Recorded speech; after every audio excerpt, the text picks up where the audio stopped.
আসসালামু আলাইকুম বন্ধুরা, কেমন আছেন? আলহামদুলিল্লাহ, আমি ভালো আছি। আবার একটা রান্নার রেসিপি নিয়ে আসলাম। এখানে আমি পাবদা মাছ রান্না করব। দেখুন, আলু নিয়েছি, বেগুন নিয়েছি, ফুলকপি নিয়েছি। আমি কিভাবে রান্না করব সেটাই আপনাদের সাথে শেয়ার করব। আর পাবদা মাছটা তুলতুলে নরম। এই দেখুন, কিছুটা পাবদা মাছ নিয়েছি। এখন আমি এই পাবদা মাছটা হলুদ আর লবণ দিয়ে মেখে নিব। আর আমি চুলায় চলে যাচ্ছি।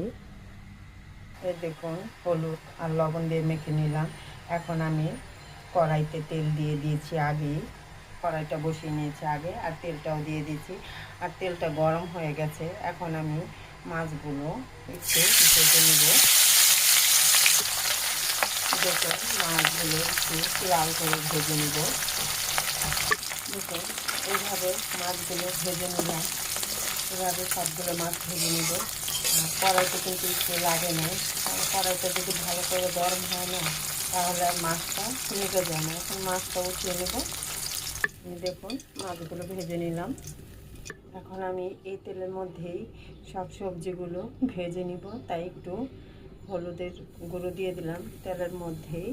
আর এখন ফুলকপিটা দিয়ে দিলাম। ফুলকপিগুলো আগে ভেজে নেব। এখানে কিন্তু কোনো লবণ দিচ্ছি না, কারণ লবণটা দিলে পানিটা উঠে যাবে, বের হয়ে যাবে। সেই জন্য আমি লবণটা ইউজ করলাম না। দেখুন, ভাজা হয়ে গেছে কপিগুলো। এই যে লাল লাল একটু হয়েছে।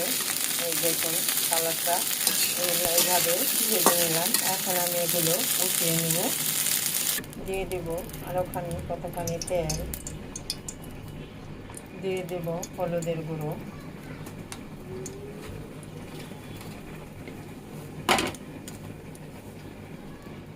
দিয়ে দেব বেগুনগুলো। বেগুন ভাজাও কিন্তু আমি লবণ দিব না। দেখুন, বেগুনগুলো একটু ভাজা দিয়ে নিলাম। এখন বেগুনগুলো উঠিয়ে নিব। দিয়ে দিব আবারও তেল। এখন আমি আলুগুলো ভেজে নেব। আলুগুলো দিয়ে দিলাম। দিয়ে দিলাম একটু হলুদ। দেখুন, আলুগুলো ভাজা হয়ে গেছে। এখন আমি উঠিয়ে নেব। দিয়ে দেব খানিকটা তেল। দিয়ে দেব পেঁয়াজ কুচি।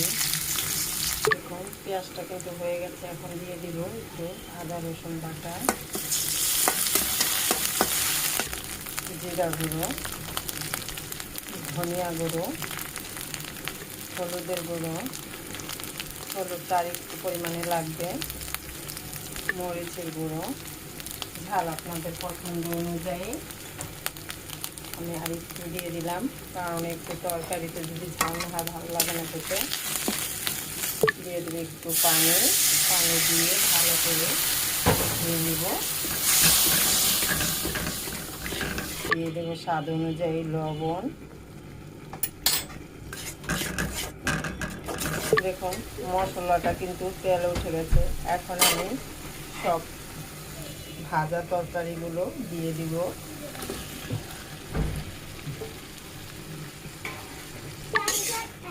দেখুন, কষানো হয়ে গেছে। এখন আমি এখানে গরম পানি দিয়ে দিব।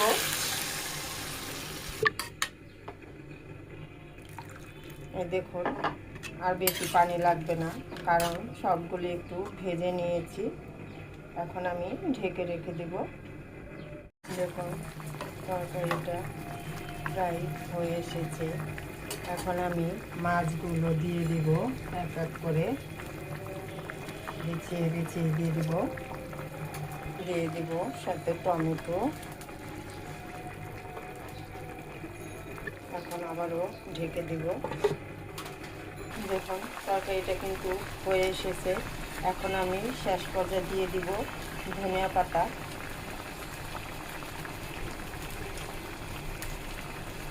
ধনিয়া পাতা দিয়ে আমি 1 থেকে 2 মিনিট একটু ঢেকে রেখে দিব।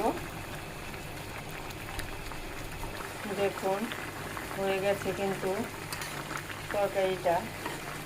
খুবই, পাবদা মাছটা কিন্তু নরম টাইপের থাকে, তাই আমি সব কিছু দিয়ে কীভাবে রান্না করলাম সেটাই আপনাদের সাথে শেয়ার করলাম।